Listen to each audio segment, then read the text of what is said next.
আসসালামু আলাইকুম। কেমন আছো বন্ধুরা? আশা করি ভালোই আছো। তো আল্লাহর অশেষ রহমতে আমিও ভালো আছি, আলহামদুলিল্লাহ।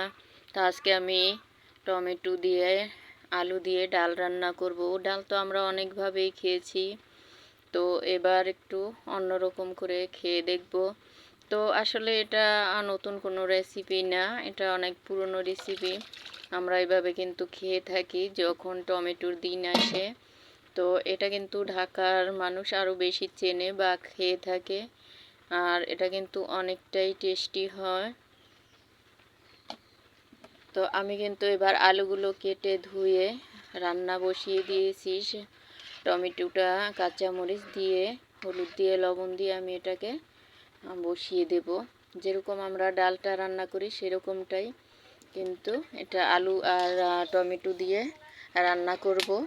তো এটা দেখো, এটা কিন্তু বলক এসে পড়েছে। তো অনেকটাই টাইম লাগে, যতটা সহজ দেখাচ্ছি এতটা কিন্তু সহজ না, এটা অনেক সময় জাল করা লাগে। তো এবার আমার আলুটা যখন সেদ্ধ হয়ে গেছে, তো এটা আমি ঢেলে নেব একটা পাতিলে। তো এটা কিন্তু এখন আমি ডাল যে ঘুটে, তো ঘুটনি দিয়ে ঘুটা দেব, তার জন্য নামিয়ে নিয়েছি। তো এটাকে এবার আমি ভালোভাবে ঘুটে নেব। আর তো কড়াইটায় আমি পেঁয়াজ রসুন দিয়ে এটাকে কিন্তু আমি এখন বাগার দেব। বরিশালের ভাষায় বাগার বলে, জানি না তোমাদের ভাষায় কি বলে, তো অবশ্যই তোমরা কমেন্টে জানাবে।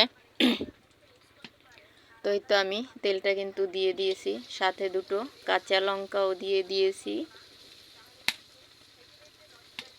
শুধু একটু ঘ্রাণের জন্য। দেখা যায় অনেক সুন্দর ঘ্রাণ আসে। তো এই তো আমার কড়াইতে তেল বসিয়ে আমি কিন্তু এবার ডালটাকে ঘুটে নেব।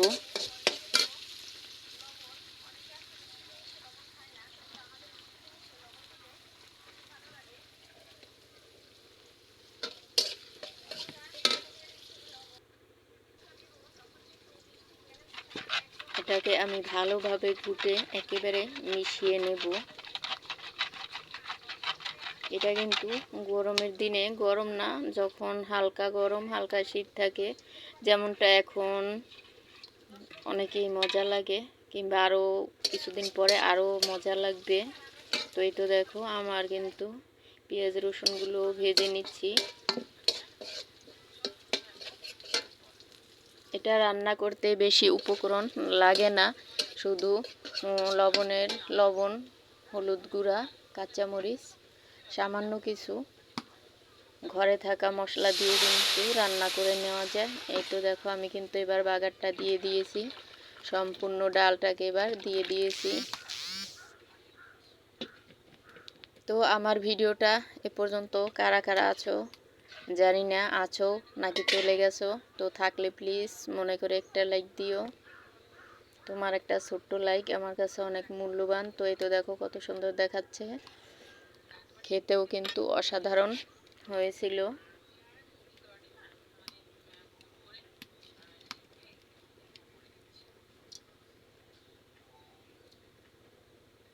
সামান্য একটু আমি টেস্টিং সল্ট দেব, যাতে একটু টকটা লাগে, তার জন্য, টকের জন্য।